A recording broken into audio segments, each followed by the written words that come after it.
బాల శివాజీ గోరక్షణ. ఛత్రపతి వీర శివాజీ 12 ఏండ్ల బాలుడిగా ఉన్నప్పుడు ఒకరోజు బీజాపూర్ వెళ్తుండగా అతనికి ఒక దృశ్యం కనిపించింది. ఒక కసాయివాడు ఒక గోమాతను చంపే ప్రయత్నంలో ఉన్నాడు. గోమాత ప్రాణభయంతో ఆతురతతో అటు ఇటు పారిపోవాలని ప్రయత్నిస్తుండగా ఆ కసాయివాడు దానిని కోపంతో మాటిమాటికి కర్రతో కొట్టసాగాడు.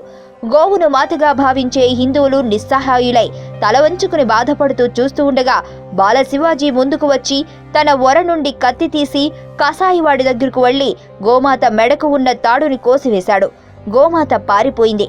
కసాయి కోపంతో ముందుకు వచ్చి ఏదో చెప్పబోతుండగానే అతని తల తెగి నేల మీద పడిపోయింది.